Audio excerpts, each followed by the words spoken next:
বরগুনায় আলু বীজের তীব্র সংকটে পড়েছেন বিভিন্ন এলাকার কৃষকরা। এমনকি অগ্রিম টাকা দিয়েও চাষের জন্য পর্যাপ্ত বীজ পাচ্ছেন না তারা। আর এই সংকটকে কাজে লাগিয়ে সরবরাহকারীরা সিন্ডিকেটের মাধ্যমে অতিরিক্ত দামে আলু বীজ বিক্রি করছেন বলে অভিযোগ কৃষকদের। ওয়ালটনের পণ্য কিনে জিতে নিতে পারেন নগদ 20 লক্ষ টাকা। Double million offer! Walton fridge কিনে পেতে পারেন 20 লক্ষ টাকা। রয়েছে কোটি কোটি টাকার নিশ্চিত উপহার। বরিশাল বিভাগের মধ্যে আলু চাষের দিক থেকে বরগুনার অবস্থান তৃতীয়। তুলনামূলক এই অঞ্চলে আলুর চাষ কিছুটা কম হলেও অনেকটা চাহিদা পূরণ হয় বরগুনায় উৎপাদিত আলুতে। এছাড়া প্রতি বছরই কৃষকদের আলুর ফলন ভালো হওয়ায় এই বছর বরগুনায় 975 হেক্টর জমিতে আলু চাষের লক্ষ্যমাত্রা নির্ধারণ করা হয়েছে। কিন্তু বিপত্তির বিষয় হচ্ছে এই বছর বিভিন্ন কোম্পানির নির্ধারিত দামের থেকেও বেশি দামে কৃষকদের আলু বীজ কিনতে হচ্ছে। এতে আলু ক্ষেতের সার, ওষুধ সহ সকল খরচ মিলে উৎপাদনের পর লাভ নিয়ে সংখ্যায় রয়েছেন বরগুনার বিভিন্ন এলাকার আলু চাষিরা। আমাগো গত বছর যে আলু কিনছি তার চাইয়া বস্তায় 1500 টাকা বৃদ্ধি। এই আলু টাকা যখন আগাম তারে দিছি ভাদ্র মাসে 2,10,000 টাকা দিছি যে আমি আমার 4 টন আলু দেবা। এই কথা করবারে আমি আলুর টাকা দিছি, আমার আলু দিছে মাত্র 8 টন। এখন এই যে 3.5 টন আলু আমি কোথায় পাবো? মানে আমার জায়গা রুমুখী দিয়া আলুই নেই। বিষয়টা হয়েছে টাকা দিয়ে তুইছি আলু দে নাই।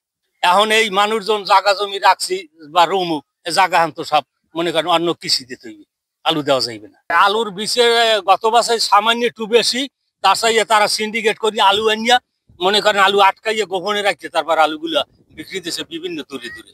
আমাকে এইখানে কৃষকের এই আলু দেয় নাই। আলুর যে আপনার স্থায়ী যে দামটা অথবা নির্ধারিত যে দাম, এর চাইতে আপনার যারা ব্যবসায়ী তারা এটা আপনার প্রায় 1500 টাকা অথবা 1000 টাকার এটা আপনার বাইরে বেচতে ফেলাইছে, বুঝছেন।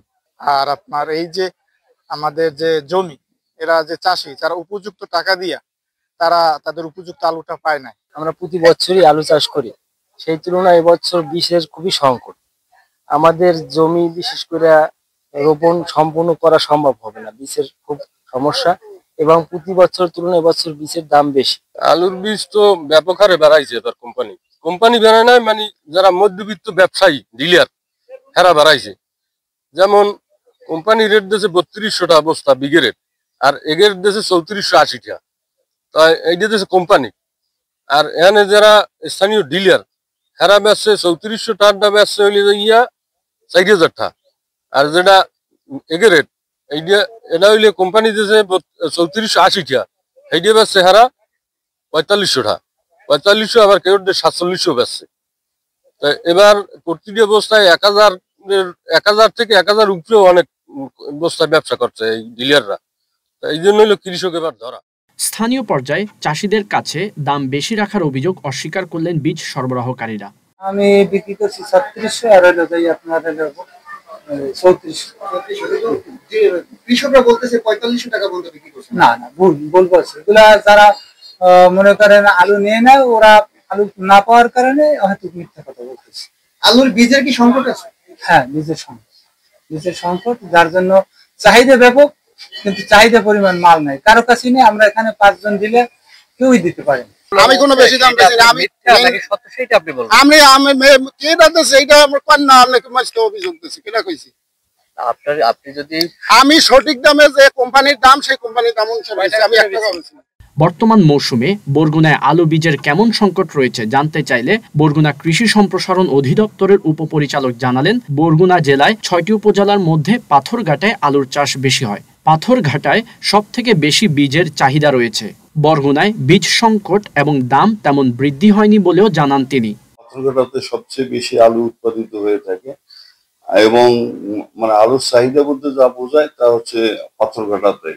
এই পাথরঘাটাতে আমাদের এবার যেটা বলা হচ্ছে যে আলুর বীজ সংকট, আসলে সেইভাবে বীজের সংকট ঘটেনি এবং যেটা মূল্যবৃদ্ধির কথা বলতেছেন, এই মূল্যবৃদ্ধি মানে সেইভাবে আসলে হয়নি।